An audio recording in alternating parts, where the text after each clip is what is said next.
P रहा था, किसको याद है? भूल गए, सब भूल गए।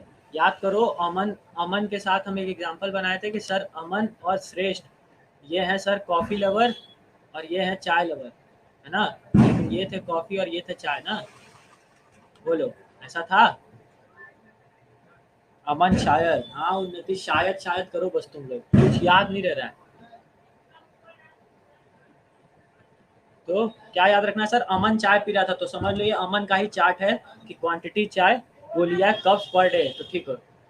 अब सर ये पहला कप पी रहा है, टोटल यूटिलिटी 30, मार्जिनल यूटिलिटी 30, पहले पे 30 और 30 ये बराबर क्यों हुआ, ये समझ में आया?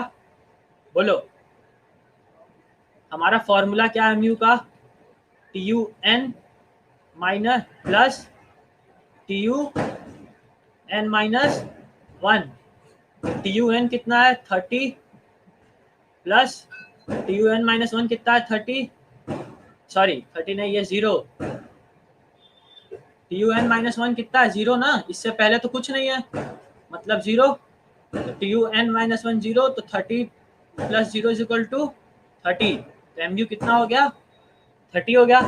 उसके बाद सर सेकेंड यूनिट जब दूसरा कप चाय लगा था तो 50 मिला उसको टोटल यूटिलिटी, लेकिन मार्जिनल यूटिलिटी 20 हो गई। सर ये डिक्रीज किया कितने से? -10 से। लेकिन अगर फॉर्मूला से निकालना रहे सर तो कैसे निकलेगा? वही सर, टी यू एन कितना है? टी यू एन कितना है? 50। टी यू एन माइनस 1 कितना है? 30। तो 50 माइनस 30 कितना हुआ? 20। तो इजी सर, 20 आ गया। तो उसी तरीके सर एमयू निकलता जाता है। फिर अगला कप चाय पिया, 65 हो गया टोटल यूटिलिटी, लेकिन ये 15 हो गया। फिर सर ये 75, ये 10, सर ये 83, ये 8, ये 79, ये 6, ये 93, ये 4, ये।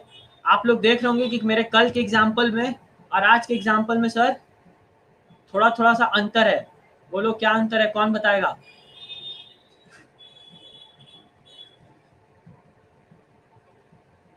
बोलो क्या अंतर है, कोई बताएगा? कल का एग्जाम्पल किसी को याद है? हमने कल relation T U M U का आप लोगों को कैसे बताया था कि सर टी यू इंक्रीज करेगा डिक्रीजिंग रेट से, बताए थे। ये टी यू की प्रॉपर्टी थी। और एम यू की प्रॉपर्टी क्या है सर? कि सर एम यू डिक्रीज करेगा किस रेट से?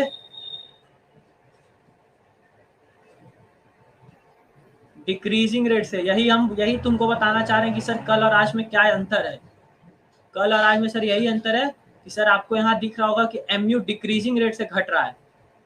बोलिए, हर बार ये सर लेस लेस सेक्रीफाइस कर रहा है। यहाँ पे 10, यहाँ पे 5, यहाँ पे भी 5, यहाँ पे 2 2 2 1 1। बोलो ऐसा हो रहा है सर? ये किस लिए हो रहा है?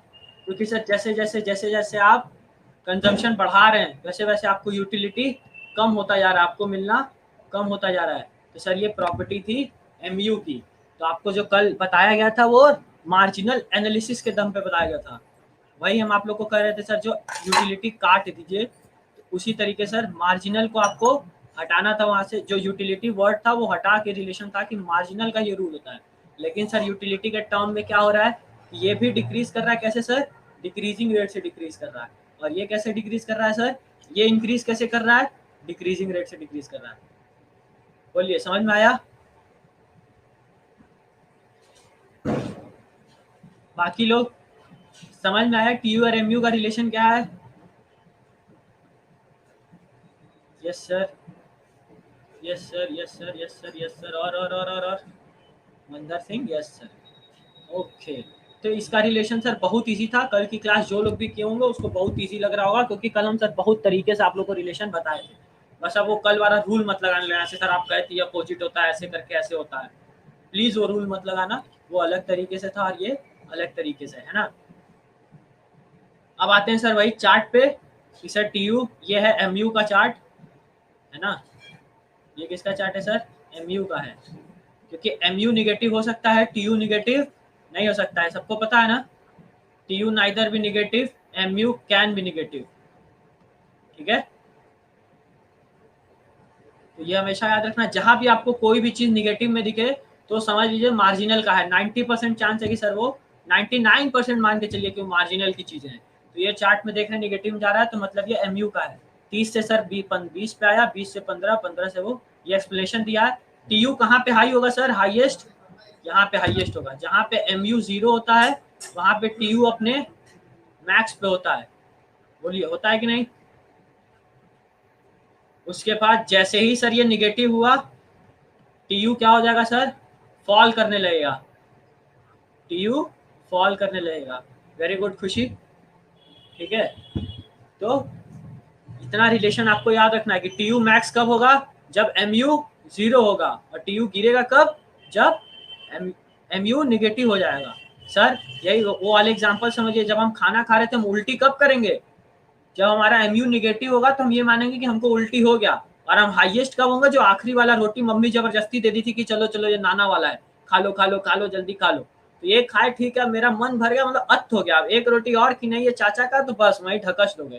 तो जैसे ही तुम उल्टी किए वो माइनस हो गया, और माइनस हुआ तो मतलब अब ये टीयू तुम्हारा टोटल यूटिलिटी फॉल कर गया। जो खाए थे, अब ऐसा तो नहीं है ना कि सर आप वॉमिटिंग करने गए तो वही निकालेंगे जो लास्ट वाला रोटी का खाए थे, आप पूरा निकाल देंगे। तो इसलिए सर टीयू फॉल कर रहा है।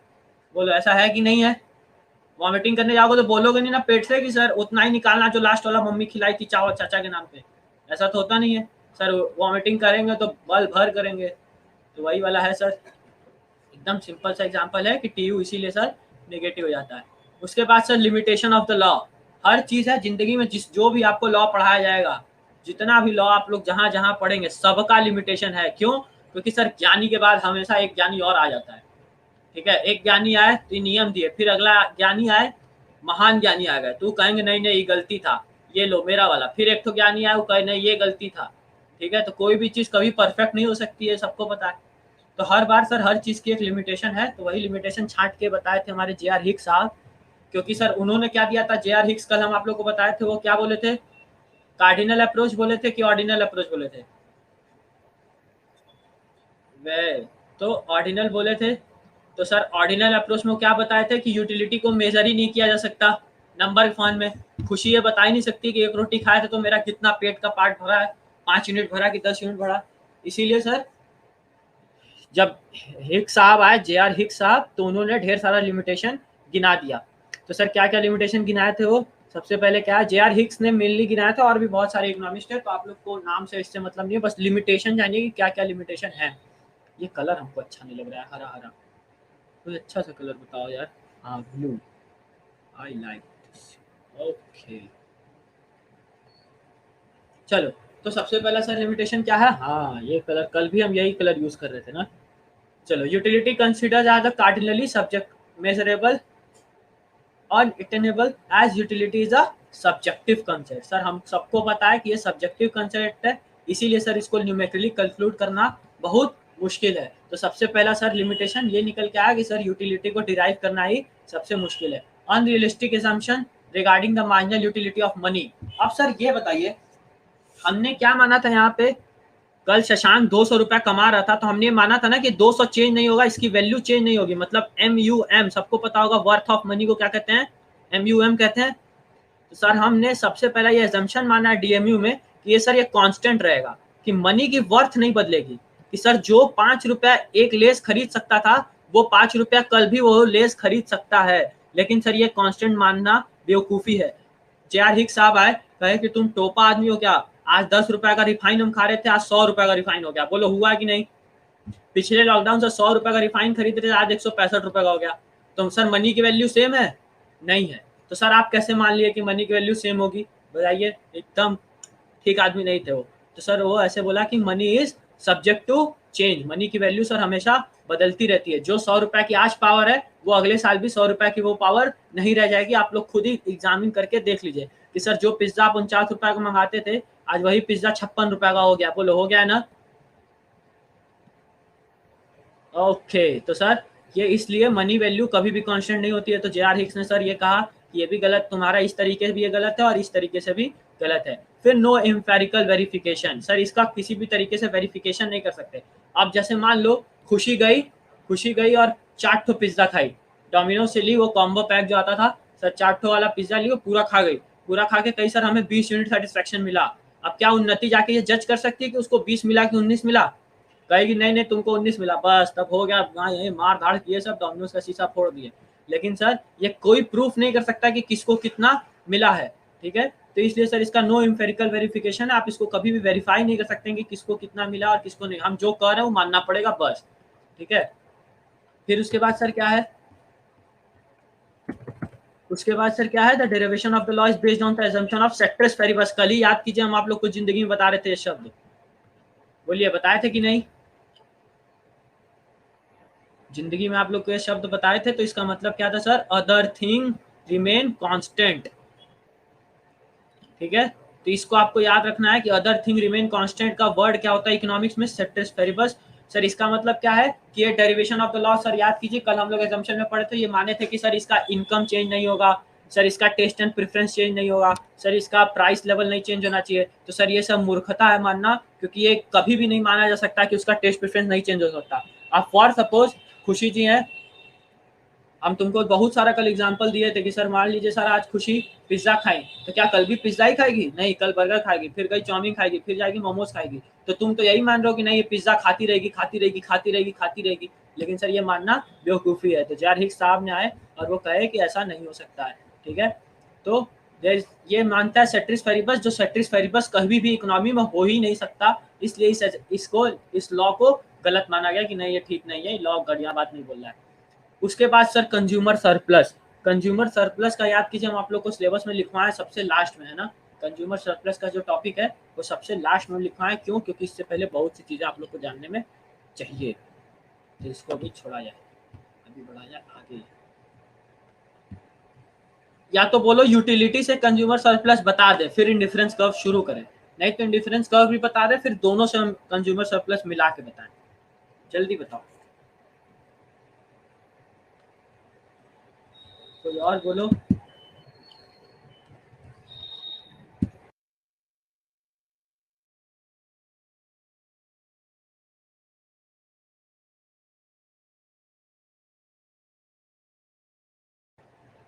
और कोई बोलेगा?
सॉरी सॉरी सॉरी सॉरी, आवाज़ नहीं जा रहा था आप लोग को?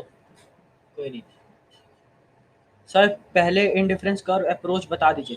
हाँ प्रियांश बताता हूँ, पहले ये जो मैं अभी बता रहा हूँ उसको नोट करिए, ठीक है। सारे लोग अपने जहाँ भी नोट्स बना रहे हैं उसको नोट करिए और इसके बारे में डिस्कस कर लेते हैं, क्योंकि इंडिफरेंस कर्व आप लोग जहाँ पढ़े होंगे हमसे मतलब नहीं है, हम थोड़ा सा अलग तरीके से इंडिफरेंस कर्व बताएंगे आपको, शायद आप लोग का एक एंगल बदल जाए। इंडिफरेंस कर्व आप लोग वैसे पहले सुने ही नहीं होंगे कभी, लेकिन उससे पहले सर जिंदगी में ये लॉ जानना बहुत जरूरी है। ये लॉ कौन कौन सुना है? इक्वी मार्जिनल यूटिलिटी, कोई सुना है इसके बारे में? क्या होता है उन्नति? देखो तब सुनने का फायदा क्या।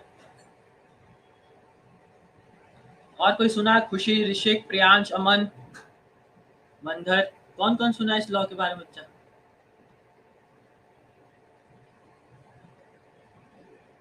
ऋषिक, बताओ बताओ बताओ, कौन कौन सुना है इस लॉ के बारे में? कोई नहीं सुना है?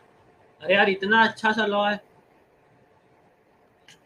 बस वही बात है सर, मनमोहन सिंह नाम सुने हैं, पता कुछ नहीं उनके बारे में, बस एक सुने थे कि पीएम हैं, करते क्या थे ये नहीं पता है ना, उसी टाइप का हो गया ये।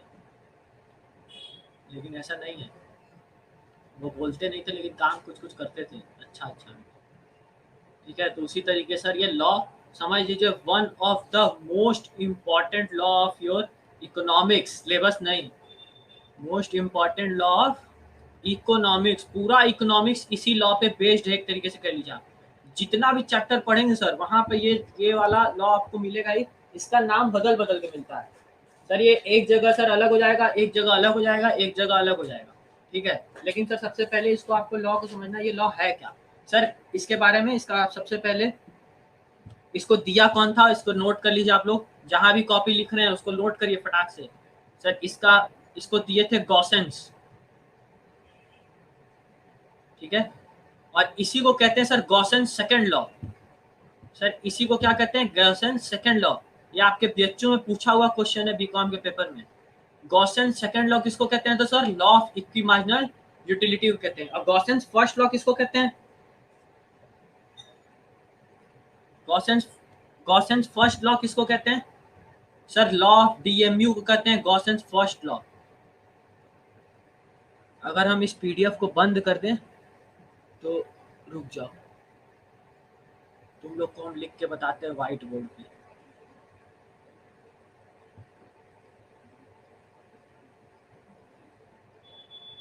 चलो व्हाइट बोर्ड पे बताते हैं सर, जो जो नोट करा रहे हैं फटाफट सब लोग नोट कर ले, ठीक है। सर क्या क्या है? सबसे पहला एक स्टार पॉइंट क्या बना आप लोग के सामने? गॉसेंस लॉ, है ना। नोट करिए सब लोग फटाफट, गॉसेंस सेकंड लॉ किसको कहते हैं? Law of equi marginal utility, ठीक है। गॉसेंस फर्स्ट लॉ किसको बोलते हैं?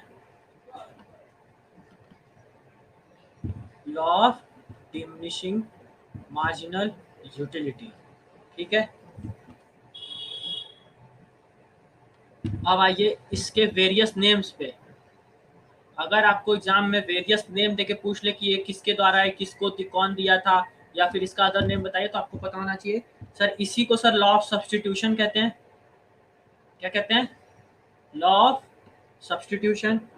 और क्या कहते हैं sir? Law of maximum satisfaction, law of maximum satisfaction. अब इस नाम से आपको समझ में आ रहा होगा कि हम इंडिफरेंस कर्व से पहले इस लॉ को क्यों पढ़ा रहे हैं। क्यों? क्योंकि सर इंडिफरेंस कर्व में याद कीजिए कि आपको मैक्सिमम सेटिस्फैक्शन के बारे में पढ़ाया जाता है। बोलो उन्नति, यस और नो?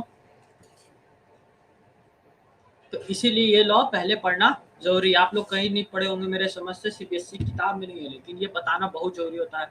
हम लोग के टीचर्स बताए थे। तो उसके बाद सर क्या है? लॉ ऑफ कंजम्पशन, इसी का एक अदर नेम है। इसी को क्या कहते हैं सर? Law of consumption. और एक नेम लिख लीजिए सर, लॉ ऑफ इकोनॉमी किसको कहते हैं? Sir second law, law of equi marginal utility को ही लॉ ऑफ इकोनॉमी कहते हैं। और अदर नेम दें सर, इसी को लॉ ऑफ इंडिफरेंस कहते हैं। बोलो कितने सारे नाम हो गए? इतना बहुत है, एटसेट्रा लिखना लेकिन इसके आगे। अब अभी और इसके बहुत सारे नाम हैं, इसको नोट करो फटाफट, नोट करके बताओ हो गया तो।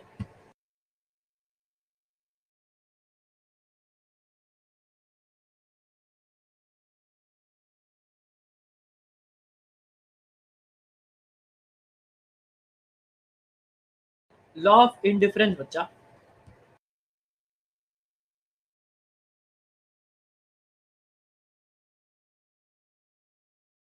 सारे लोग नोट कर लिए, इसका क्या क्या नाम है बोलो।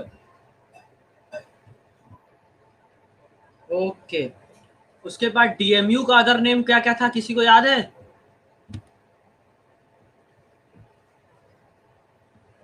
डीएमयू का अदर नेम क्या क्या था बताओ।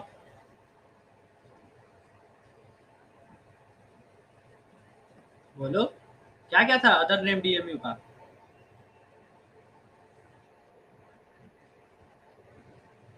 और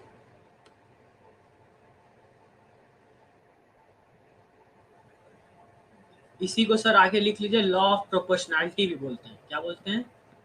लॉ ऑफ प्रोपोर्शनैलिटी। ठीक है, अदर नेम ऑफ डीएमयू में एक और ऐड हो जाएगा, इसके सर 5 लिखवा दिए। इन दोनों लॉ को सर सबसे पहले कौन दिया था? गॉसेंस दिए थे। इसको कहते हैं सर गॉसेंस सेकंड लॉ, इसको कहते हैं सर गॉसेंस फर्स्ट लॉ। इसके बारे में एक्सप्लेन कौन किया था? मार्शल की थ्योरी में इसने एक्सप्लेन किया था। तो सर अगर आपसे पूछे कि गॉसेंस फर्स्ट लॉ सर किसको कहते हैं, तो सर डीएमयू को। लेकिन डीएमयू दिया किसने था? मार्शल ने दिया था, मतलब मार्शल ने उसने एक्सप्लेन किया था। ठीक है, अब इसका डेफिनेशन लिख लीजिए अगर आप लोग को लिखना है तो, सारे लोगों को। इक्वी मार्जिनल यूटिलिटी का, इक्वी मार्जिनल यूटिलिटी का डेफिनेशन लिखिए सारे लोग। The utility, the utility will maximize, will maximize when the, सारे लोग नोट करेंगे अपने नोट्स में, when the marginal, इसका मतलब अभी हम आपको समझाते हैं बहुत मस्त तरीके से।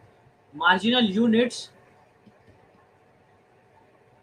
Of expenditure, of expenditure in each direction, in each direction. ये बहुत भारी भारी शब्द यूज किया गया, हम बताएंगे कि कौन किया, अभी तुम लोग समझ जाओगे। Each direction during the same increments of utility, increments of utility। Sir इसको हमारे चाचा दिए थे जे आर हिक्स ने, याद करो। जे आर हिक्स को सबसे दिक्कत था, हम पहले ही बताएं स्टार्टिंग में ना, सबसे ज्यादा दिक्कत किसको है? जे आर हिक्स को है सबसे। आके सबका नियम बदला है, तो यही सर इक्वी मार्जिनल यूटिलिटी का भी डेफिनेशन आके दिया। क्या दिया सर? ये हमारे चाचा जी थे, बहुत अच्छे थे, इन्होंने डेफिनेशन क्या था? The utility will maximise. Sir हम लोग ये पढ़ ही क्या है कि यूटिलिटी मैक्सिमाइज होगा अगर लगातार कंजम्पशन होगा डिक्रीजिंग वेज में, डिक्रीजिंग वे में होगा सर, यही हम लोग पढ़ के आए उसमें। तो वही है sir, when the marginal unit of expenditure in each direction. मतलब अब सर आपको यूटिलिटी, अगर आपको कोई चीज कंजम्पशन करना है तो उसके लिए खर्चा भी करना होगा। बोलिए, आप खरीदेंगे उस चीज को, गेन करेंगे तभी तो जब सर आपका एक्सपेंडिचर और यूटिलिटी सेम वे में हो तो उसी को क्या कहते हैं सर? इक्वी मार्जिनल यूटिलिटी का सर वो लॉ होता है। ठीक है, इंक्रीमेंट्स इन द यूटिलिटी। याद कीजिए पिछले वाले हमारे लॉ में भी सर यही हो रहा था और इस वाले लॉ में भी सर यही हो रहा है। ठीक है, ये सर डेफिनेशन आप लोग के लिए बहुत ज्यादा इंपॉर्टेंट नहीं है, लेकिन आपको अगर जिंदगी में पूछ ले, मान लो सर अगर आपसे पूछ ले कि सर अगर डेफिनेशन दे दिया कि मान लो अगर पेपर का लेवल हाई हो गया और इक्वी मार्जिनल का उसने न पूछ के डेफिनेशन दे दिया, तो आपको इतना पता होना चाहिए कि डेफिनेशन में होता क्या था। अगर मान लो यही डेफिनेशन लिख दिया और पूछा कि ये किसका डेफिनेशन है, डीएमयू का है, इक्वी मार्जिनल का है, डिमांड का है या फिर किसका है, तो इस डेफिनेशन से आपको पहचानना आना चाहिए कि सर ये किस चीज का डेफिनेशन है। ठीक है, आपके लेवल पे ये नहीं पूछेगा कि डेफिनेशन कौन दिया था या फिर इसका मतलब क्या, इतना जानेगा, लेकिन हाँ इतना जानो कि किस चीज का डेफिनेशन है और इसका बेसिक मतलब पता होना चाहिए। ठीक है, तो सर इसको सर ये है इसका डेफिनेशन सिंपल सा। इक्वी मार्जिनल यूटिलिटी का डेफिनेशन देखो, डेफिनेशन में अगर आपको सीरियसली ये वर्ड्स नहीं समझ में आ रहे ना, अगर मान लो ये सर जो इतना बड़ा डेफिनेशन है वो नहीं समझ में आ रहा है, तो इसको सिंपली ये समझो सर कि ये डीएमयू का भाई है। क्या है? डीएमयू का भाई है, जो कि सर कैसे रिलेट करता है आपकी यूटिलिटी को एक्सपेंडिचर से रिलेट करता है। किससे रिलेट करके बताता है? एक्सपेंडिचर से। तो बस इतना याद रखना है कि जब एक्सपेंडिचर का रिलेशन यूटिलिटी से बताए तो वो कौन सा लॉ बताएगा? इक्वी मार्जिनल यूटिलिटी बताएगा। अब क्लियर है? बस इतना याद रखना आप लोग को। ठीक है, तो इस तरीके से याद रखेंगे आप लोग इस लॉ को कि सर ये इसका भाई है और एक्सपेंडिचर से इसका रिलेशन बताता है। इसके एजम्पशंस भी हैं, लेकिन इसके एजम्पशन आप लोग मत जानो। लेकिन हाँ सर इसका इंपॉर्टेंस कहाँ कहाँ हम आपको बताना है कि ये सर सबसे इंपॉर्टेंट सर यही है, और लॉ के लिए यही है। तो सर ये कैसे है? अब सर वही वाला बात सर, जैसे जो मार्जिनल एनालिसिस हम आप लोग को बता रहे थे कल, याद कीजिए, सबको समझाए थे सर मार्जिनल एनालिसिस कैसे इंपॉर्टेंट है। याद है उन्नति? मार्जिनल एनालिसिस हर चीज में इंपॉर्टेंट है, कंजम्पशन में, प्रोडक्शन में, डिस्ट्रीब्यूशन में, पब्लिक फिनांस में। तो सर उसी तरीके से इक्वी मार्जिनल भी इम्पॉर्टेंट है सारे में। आपको हर चैप्टर के अंदर सर हम ये डिस्कस करते जाएंगे कि ये लॉ कैसे यूज हुआ और ये लॉ कैसे यूज हुआ। लेकिन सर अभी के लिए इसको इतना जानिए कि सर ये इकोनॉमिक्स के हर टर्म में इक्वी मार्जिनल यूटिलिटी का सर बहुत ज़्यादा यूज होता है। ठीक है, उसके बाद सर इसके क्रिटिसिज्म भी लगभग लगभग सेम थे। अब सर बात आता है कंज्यूमर सरप्लस। सर बात है क्या ये कंज्यूमर सरप्लस सर इतना ज़्यादा क्यों क्योस कर रहा है हमारे बीच? ओके, तो आते हैं हम लोग फिर से उसी पीडीएफ की तरफ। वैसे आज बच्चे बहुत कम, अब हमको जाके देखना पड़ेगा कि कौन क्लास छोड़ रहा कौन नहीं आ रहा है रेगुलर, क्योंकि हम पहले ही बताएं आप लोग को हम क्लास नहीं करने देंगे उन बच्चों को जो गैप कर करके आएंगे और बिना मैसेज के। जैसे कुछ बच्चे मैसेज कर दे रहे हैं कि सर आज नहीं आ सकते या फिर कुछ ऐसा है, तो ठीक है उनका चलता है, लेकिन अगर अब सारे लोग ऐसे करेंगे तो हम क्लासेस नहीं करने देंगे, हम 11 को भी पढ़ाएंगे बस। ठीक है, तो सर अब हम लोग चलते हैं अपने कंज्यूमर सरप्लस के लिए। तो सबसे पहले सर ये कंज्यूमर सरप्लस किसने दिया था यूटिलिटी से? मार्शल ने दिया था सर, हमको पता ही है मार्शल हर चीज़ दे रहे हैं। तो सर ये इस चैप्टर से रिलेटेड जितना भी चीज़ है वो लगभग लगभग सब मार्शल ने दिया। तो आपको आँख मूंद के सर अगर डीएमयू की बातें हो रही हैं तो आपको क्या टिक लगा देना है सर? मार्शल लगा देना है। और अगर सीआई की बातें हो रही हैं, कंज्यूमर अरे इंडिफरेंस कर्व, जहाँ पे भी सर आईसी की बात हो तो सर क्या लगा देना है? जेआर हिक्स और एलन, याद है ना? J R Hicks and Allen. तो सर ये दो नाम आप लोग को याद रखना है कि सर जहां भी यूटिलिटी की बात हो, डीएमयू की बात हो, तो सर वहां मार्शल टिक लगाएंगे, और जहां पे भी आईसी एनालिसिस की बात हो, इंडिफरेंस कर्व की बात हो, तो जेआर हिक्स और एलन लगाएंगे टिक। अगर एलन नाम में नहीं है तो सिर्फ जेआर हिक्स लगा के आ जाएंगे, कोई दिक्कत नहीं है। अब सर ये कंज्यूमर सरप्लस होता क्या है? सर क्या मतलब है इस कंज्यूमर सरप्लस का?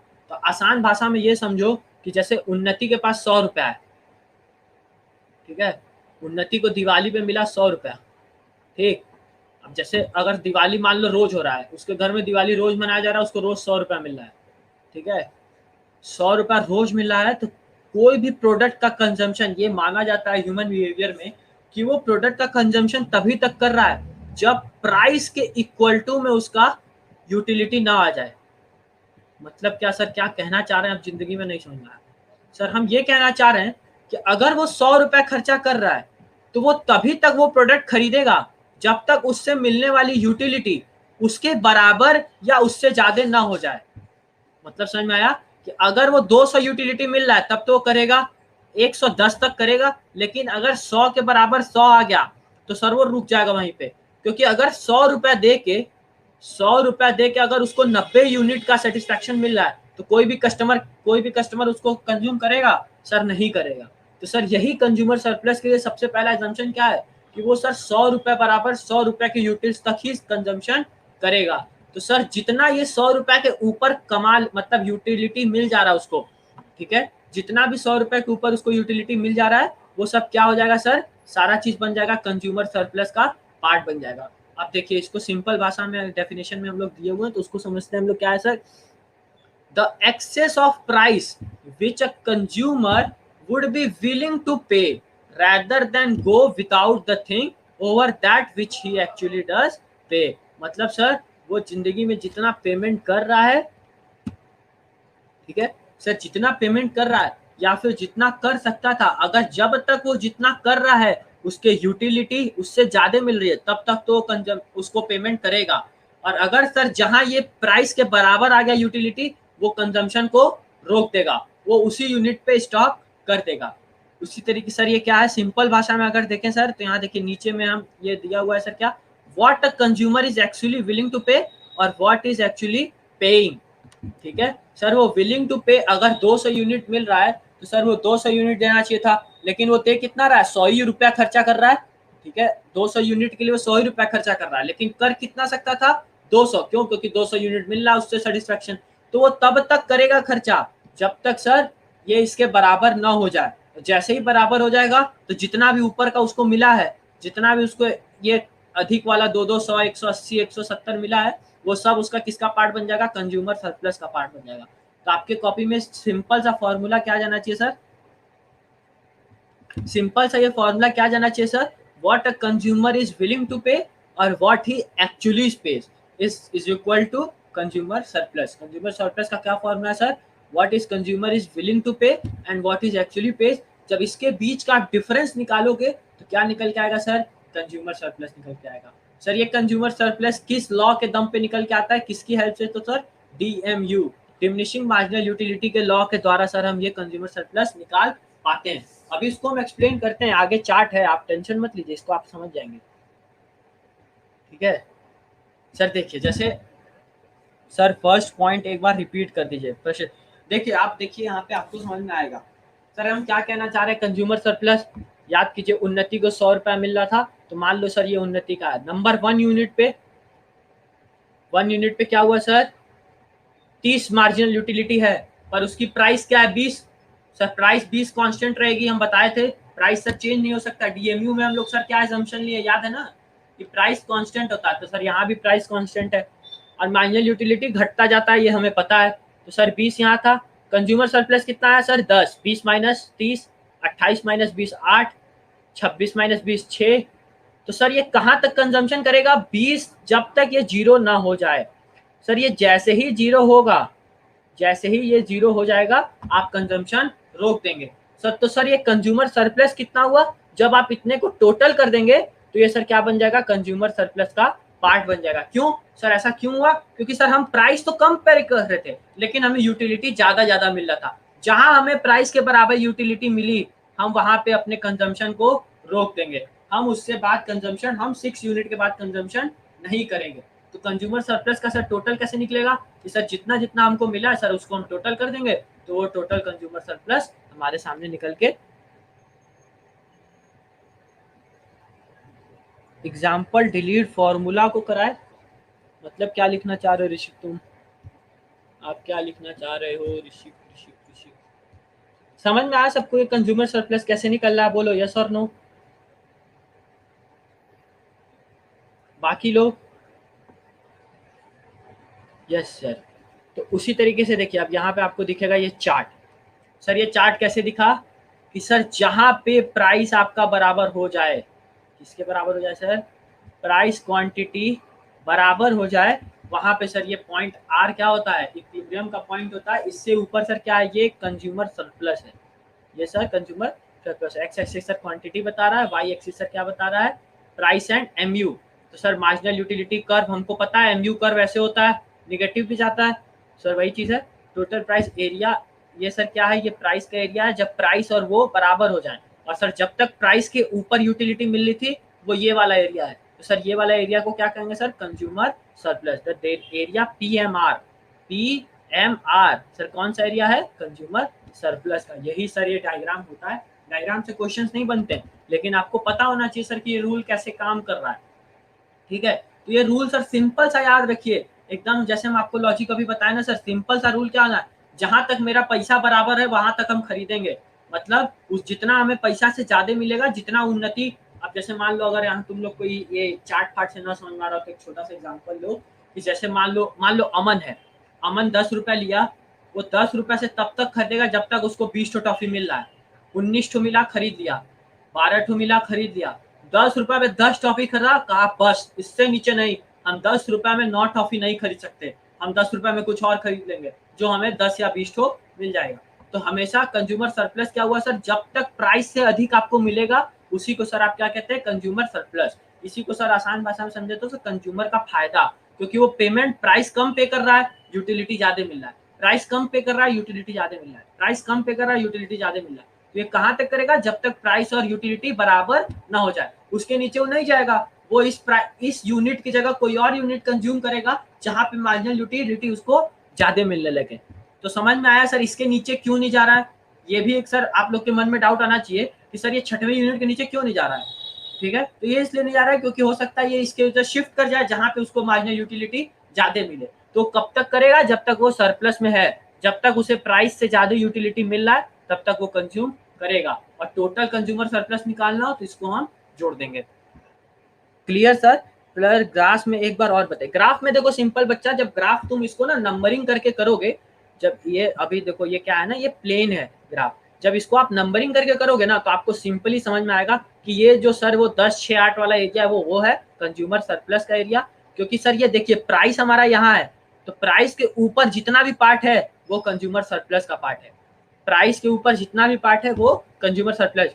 जहां प्राइस और आपका कंजम्पशन, प्राइस और एमयू बराबर हो गया, प्राइस और एमयू बराबर हो गया, वहां के नीचे सर हम कंजम्पशन नहीं करेंगे। तो सर ये पार्ट पड़ा कंज्यूमर सरप्लस का। समझ में आया सबको? बोलो यस और नो, जल्दी जल्दी बोलिए यस और नो। खुशी खुशी, ओके हमें लगा भाग गई तुम, जल्दी जल्दी बोलो। अमन क्लियर, तनु क्लियर, मंदर क्लियर, ऋषि क्लियर, वेरी गुड। ऐसे रिस्पॉन्स करोगे तो देखो हम जल्दी जल्दी पढ़ा देंगे सब, और मजेदार मजेदार भी चीज पढ़ाएंगे। अब सर बात आती है सर इसके एजम्पशन की, कि सर इसके लिए हमें क्या क्या एजम्पशन लेना पड़ रहा है। तो सबसे पहले सर परफेक्ट कंपटीशन होना चाहिए। अब इसीलिए देखो हम ये कंज्यूमर सरप्लस इसीलिए पहले नहीं पढ़ाते, कभी भी हम जिंदगी में जहाँ जहाँ क्लास लिए, किसी भी इंस्टीट्यूट में हम पढ़ाते हैं जाके, तो वहाँ हम कंज्यूमर सरप्लस क्या बोलते हैं पता है? जब तुम पूरा 10 चैप्टर पढ़ लेना हमसे, तब हम तुमको कंज्यूमर सरप्लस पढ़ाएंगे। क्यों? क्योंकि सर ये सबसे बड़ा इकोनॉमिक्स का पार्ट है। इसके लिए सर आपको डिमांड भी पता होना चाहिए, इसके लिए आपको सप्लाई भी पता होना चाहिए, इसके लिए आपको मार्केट भी पता होना चाहिए। लेकिन किताब वाले क्या है सर, सिलेबस कंप्लीट करना रहता है उनको, पहले पहले तो लिख देते हैं।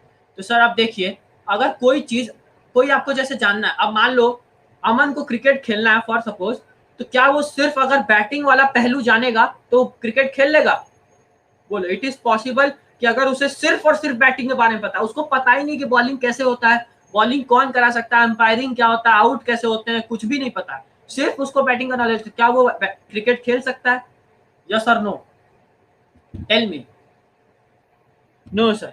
तो वही बात है कि जब नहीं खेल सकता तो सर अब हम कंज्यूमर सरप्लस पढ़ा रहे हैं, अब आप कंज्यूमर सरप्लस पढ़ा रहे हैं तो किताब वाले अब लिख देंगे सर परफेक्ट कंपटीशन होना चाहिए। हम तुम लोग को जिंदगी में मार्केट पढ़ाएं? अभी तुम लोग मार्केट पढ़े अभी? नहीं सर, हमारे सिलेबस में किताब में मार्केट अभी शुरू ही नहीं हुआ। लेकिन सर आप एजम्पशन ले लिए कि there is a perfect competition prevailing market. अब बच्चों को पूरा मार्केट बताओ, फिर उसके लिए बताओ कि कंज्यूमर सरप्लस में कैसे नहीं हो। इसीलिए सर हमें ये सब किताब नहीं पसंद है, हम इसीलिए कभी भी देखोगे तुम लोग हम किताब से नहीं पढ़ाते हैं, हम हमेशा अपने सेल्फ पीडीएफ या फिर ये सब जो चोरी से पीडीएफ मिल जाता है, ये सब जहाँ से हम चुराए हैं वो सबसे पढ़ा देते हैं। तो देखो हम ये चुराए हुए हैं, तो सर वहाँ पे भी ये पीडीएफ में ये पहले ही लिख दिए हैं। लेकिन हम लोग सर जैसे भी पढ़ाते हैं, हम हमेशा सर कोशिश करते हैं कि व्हाइट बोर्ड पे आप लोग को पढ़ाएं, आप लोग किताब से पढ़िए। तो हम ये सब एजम्पशन, हम इसीलिए कंज्यूमर सरप्लस कभी पहले नहीं पढ़ाना चाहते हैं। तो सर ये कोई बात नहीं, एजम्पशन यहाँ लिया sir, perfect competition in the market. अब परफेक्ट कंपटीशन आप लोग को पता है क्या होता है? बोलिए यस और नो। नो सर, खुशी बोली नो सर, तनु बोली नो सर, निशिक बोली नो सर। तो सर इसका आप लोग क्या करेंगे, इसका एक तो फोटो खींच लेंगे या तो इसको नोट कर लीजिए। क्या करेंगे सर, इसको नोट करिए, अभी हम बताने के मूड में नहीं है, क्योंकि सर हम चाहते हैं मार्केट पे आने से पहले आपको मार्केट होता क्या ये पता हो, मार्केट रूल कैसे होता है ये पता हो, और डिमांड सप्लाई क्या होता है ये पता हो। तो उसके बाद हम आएंगे, और ये इतना तो गारंटीड दे रहे हैं, बाकी इकोनॉमिक्स का तो नहीं पता, लेकिन जो मार्केट हम तुमको एग्जांपल देके बताएंगे, वो मार्केट अगर तुमको कोई भी मेरे छोटे लेवल का, मतलब हम जैसे छोटे छोटे लेवल का टीचर बता दिया होगा, तो ठीक है, उनके पास चरणों में चल जाना, क्योंकि उससे अच्छा मार्केट कुछ नहीं हो सकता है। कि हम लोग जिस सर से पढ़े हैं, वो सर समझ लो इकोनॉमिक्स के देवता हैं इस इंडिया में। तो वो सर हम लोग को मार्केट इस तरीके से पढ़ाए हैं, कभी ये मार्केट तुम लोग पढ़े नहीं होगे। तो इसीलिए हम चाह रहे हैं कि इससे पहले तुम लोग को थोड़ा सा बेस क्लियर हो, है ना। फिर तो तुम लोग को जो हम मार्केट का चार्ट बताएंगे ना, जिंदगी में नहीं भूलोगे सर कि 4 तरीके का मार्केट होता है, perfect, monopolistic, monopoly and oligopoly. यही होता है, बोलो 4 बोलो, यही होता है। तो जिंदगी में नहीं सर, एक तरीके का और होता है, डुओपोली का नाम सुने हो?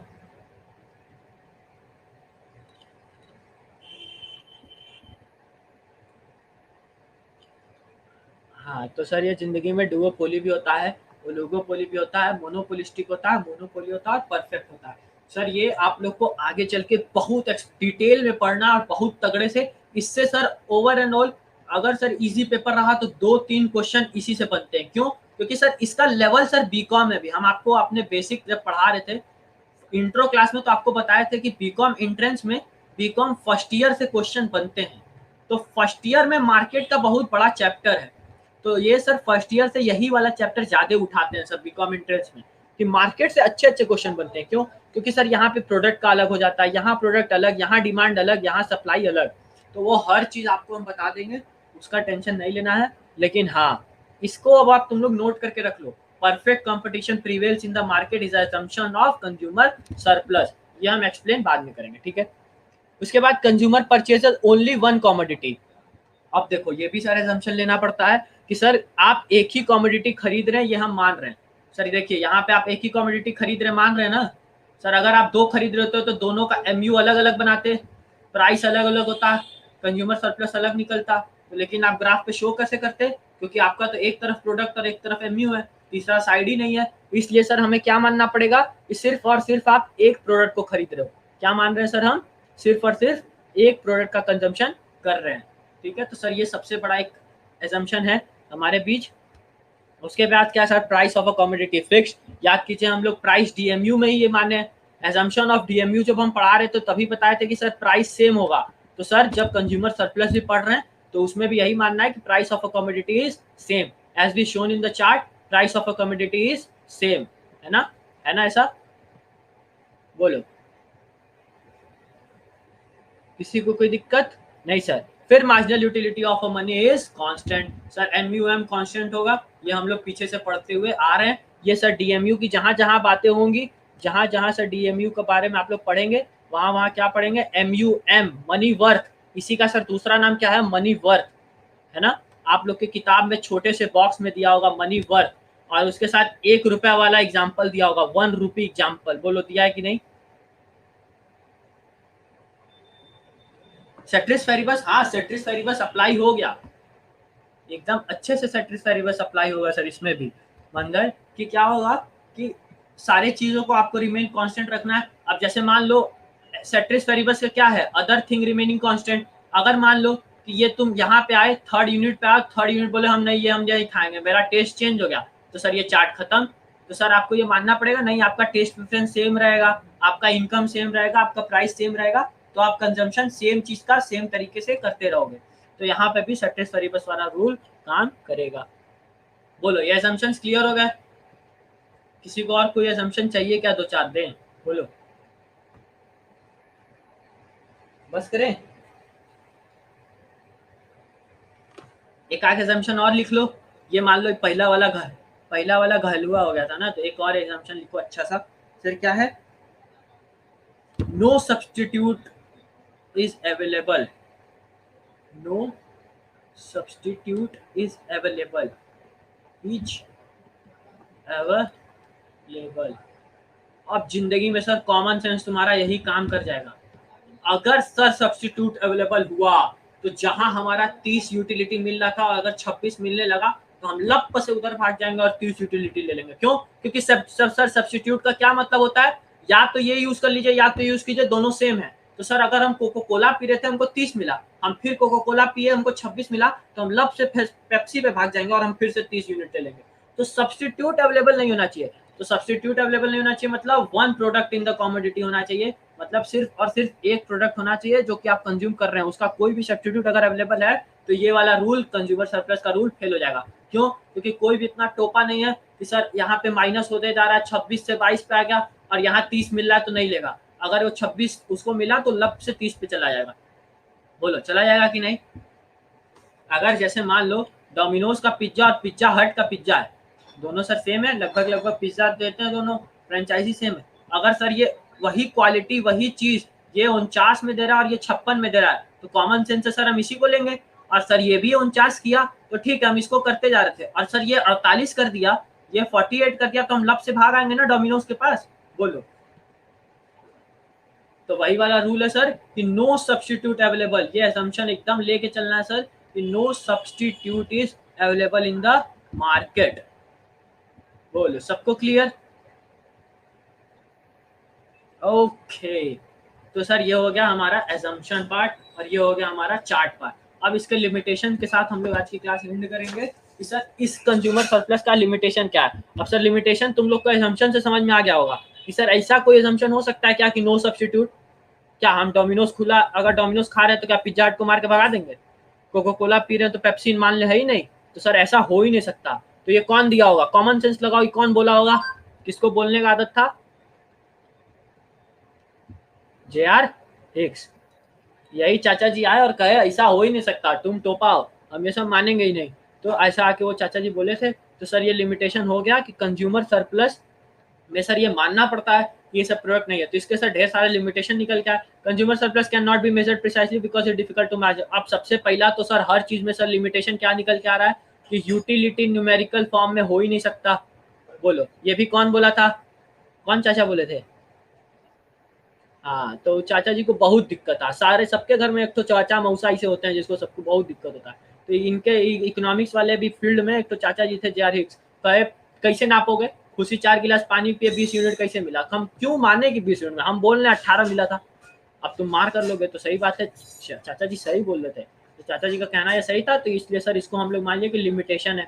उसके बाद सर क्या है, इन केस ऑफ नेसेसरीज। अब जैसे मान लो नेसेसरी है सर, हम 20 यूनिट पे कह दिए कि हम 20 यूनिट पे अगर 20 मार्जिनल यूटिलिटी और प्राइस बराबर हो गया तो हम नीचे कंजम्पशन नहीं करेंगे। लेकिन सर अगर मान लो ये नेसेसरी गुड है, जैसे ये सर रोटी है, अब रोटी सर 50 रुपए का हो चाहे 100 रुपए का हो, अगर बनाने नहीं आता तो खरीदना ही पड़ेगा, जिंदा रहने के लिए खाना ही पड़ेगा। पानी मान लो, जैसे ड्रिंकिंग वाटर ले लो, अगर सर ये 20 रुपए के बराबर 20 दे रहा है, अब ये 20 की जगह 10 भी देने लगे यूटिलिटी, तब भी तो पियोगे ही ना। ऐसा तो नहीं कहोगे हम हवा पी के रह लेंगे जिंदा, हम पानी की जगह सेव वाटर ड्रिंक बियर, ऐसा तो कहोगे नहीं। ये वाला भी बहुत सुनोगे, सेव वाटर ड्रिंक बियर। बोलो ऐसा तो कह नहीं सकते सर, नहीं पानी चाहिए जिंदा रहने के लिए हमको। तो सर जब पानी चाहिए तो सर पानी के लिए ये वाला अगर सर नेसेसिटी गुड है तो ये सर आपका कंज्यूमर सरप्लस वाला नियम खराब हो जाएगा। ये चाचा हमारे बताए थे, तो चाचा बताए तो ये हम लोग लिमिटेशन में ऐड कर लिए। तो लिमिटेशन में याद करिएगा ये वाला, इसको कैसे याद रखेंगे आप लोग? सेव वाटर ड्रिंक बियर अगर जिंदगी में याद रहेगा तो आपको पता चला जाएगा सेव वाटर तो मतलब sir water is a necessary good, तो वाटर के साथ ये MU वाला रूल काम नहीं करेगा, हम कंजम्पशन करेंगे ही करेंगे चाहे हमारा प्राइस कितना भी चला जाए। बोलो ओके, तो आगे बढ़ते हैं हम लोग। लिमिटेशन और क्या है sir? Consumer surplus derived from the commodity affected by the availability of the substitute. अब देखो यही जो हम तुम लोग को अभी लिखवाए, बोलो लिखवाए कि नहीं? एक्स्ट्रा में लिखवाए ना, तो देखो ये आ गया इनके लिमिटेशन में। जो PDF बनाया उसको भी नहीं आ रहा था लग रहा है, 4 ठो दे के रुका क्यों, हम तो रहते 8 ठो देते, तो 8 ठो दे दिए।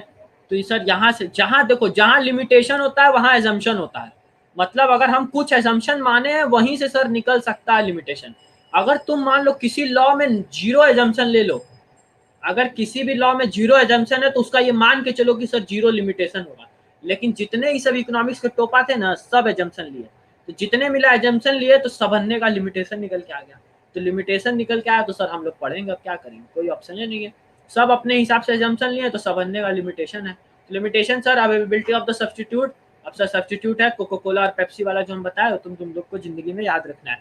उसके बाद sir no simple rule for deriving the utility scale article of distinction. अब सर वही बात है कि अगर सर प्राइस 100 रुपया दे के उन्नति को कोहिनूर का हीरा मिल गया तो क्या इसकी MU कैलकुलेट की जा सकती है? बताओ हमको। अगर अमन गया 500 रुपया दे के इसको जैगवार कार मिल गया, क्या इसकी यूटिलिटी डिराइव की जा सकती है? मतलब खुशी के मारे पागल हो जाएगा, पूरा चौराहा घूमेगा दौड़ दौड़। नहीं सर अब बस मतलब हम अत हो गया, नहीं बता सकते हैं। तो सर इसीलिए जहां आर्टिकल ऑफ डिस्टिंक्शन आ जाए, जहां पे सर ऐसी बात आ जाए कि सर वो एक ऐसा गुड है जो सर डिस्टिंक्शन लाता है, ये हम आपको डिमांड के चैप्टर में बहुत अच्छे से बताएंगे। ऐसा ऐसा एग्जाम्पल आएगा कि सर आप लोग मजा आ जाएगा आप लोग को। ठीक है, तो सर इसीलिए ये no simple rule for deriving the utility. Utility sir आप कभी भी सिंपली ऐसे नहीं बता सकते हैं कि सर ये इसको 50 रुपए में डायमंड मिला है तो इसको 20 यूनिट का सेटिस्फेक्शन हुआ। सर किसी के लिए वही हीरा कोहिनूर हो सकता है और किसी के लिए वही हीरा कूड़ा का सामान हो सकता है। जैसे सर हम एग्जांपल ले लीजिए, अंबानी दीदी, याद है अंबानी दीदी मैच देखने अपना सोफा लेके आती हैं? याद है नीता अंबानी मुंबई की जो ओनर है, मुंबई इंडियंस, अगर IPL देखते होंगे तो अपना सोफा लेके ग्राउंड में आती है मैच देखने। बोलो आती है कि नहीं? नीचे बैठती है। तो अब उस औरत को तुम्हें लग रहा है कि डिमांड की कोई डायमंड की कोई कीमत है? बोलो, उस महिला के लिए इस डायमंड की कोई कीमत है? नहीं। लेकिन यही डायमंड अगर उन्नति के पास हो जाए तो ये पागल हो जाएगी, चौराहा चौराहा घूमेगी। लेकिन सर ये पता है तुमको, एक फैक्ट बताते हैं, नीता अंबानी जी जो है हमारी चाची, मुकेश अंबानी की ये वाइफ है, इनके फोन का दाम 165 करोड़ रुपया है लगभग, अप्रॉक्स। क्या है सर उसमें? वो क्या किए, अपने आईफोन के पीछे पिंक डायमंड चिपका लिए। क्या किए? पिंक डायमंड चिपका लिए। अब बताओ, एक तो आईफोन 12, मतलब जो आदमी किडनी बेच के लेने का सोचता है वो तो ली है, उसके ऊपर से उसके पीछे पिंक डायमंड चढ़ाए जिसका कीमत हो जा रहा है सर 165 करोड़ रुपया। तो तुम्हें क्या लग रहा है उसकी MU कैलकुलेट की जा सकती है? बोलो, उसके लिए MU कैलकुलेट हो सकता है? No sir. तो वही वाली बात है सर, हम आपको स्टार्टिंग में बताए थे यूटिलिटी सर कैसे होता है, पर्सन टू पर्सन वेरी करता है। अब उन्नति पाएगी तो चौराहा चौराहा घूमेगी, लेकिन मुकेश नीता अंबानी का सर घूम जाएगा तो कोई मतलब नहीं। वो महिला तुमको बता रहे जब से वो जन्म लिया आज तक अपना चप्पल रिपीट नहीं किया है। एक चप्पल जो आज पहन ली वो कल नहीं पहनती है, ऐसा सीन है उसके साथ। इतने पैसे भाई, बहुत पैसे उनके पास। अभी तुम लोग अगर इकोनॉमिक्स का न्यूज देखते होगे जिंदगी में, अगर इकोनॉमिक्स का न्यूज देख रहोगे या फिर न्यूज पढ़ रहोगे, तो एक दिन में चाचा जी जो है हमारे मुकेश अंबानी जी 80,000 करोड़ का वर्थ किए अपने इनकम में। It's approx 6 billion. एक दिन में इनको इतना पैसा मिला है। तो अब तुम बताओ, उसके लिए किसी चीज की MU कैलकुलेट करना, उसके लिए किसी चीज की MU कैलकुलेट करना इज इजी? बोलो, कर पाओगे? नो। तो वही चीज है sir, it's direct from person to person. एक दिन में 80,000 करोड़ लिया है क्योंकि रिलायंस का शेयर 6% बढ़ गया था। तो 6% शेयर बढ़ा तो मतलब 80,000 करोड़ उनके वर्थ में जुड़ गया। तो सर ऐसे तो पैसे कमा रहे हैं, तो उनके लिए MU तो आर्टिकल ऑफ डिस्टिंक्शन वहां पे लगता है सर। इसलिए अभी गरीब आदमी की तरह सोचो कि सर ये सब हम लोग के लिए नहीं बना है, यूटिलिटी को कैलकुलेट करना नहीं बना है। ठीक है, फिर मार्जिनल यूटिलिटी और the money is assumed to be. अब फिर वही बात सर, MUM इज कांस्टेंट। एक ही चीज 50 बार आप लोग को पढ़ा रहे हैं कि MUM कांस्टेंट रहेगा DMU की जहां बातें होंगी। अब DMU की बात हो रही है तो कंज्यूमर सरप्लस की भी बात हो रही है। तो कंज्यूमर सरप्लस से याद रखिएगा, कंज्यूमर सरप्लस में भी DMU के सारे असम्पशन लगभग लगभग लग जाते हैं। जो भी सर उसमें है उसमें भी यही है। ठीक है, बोलो।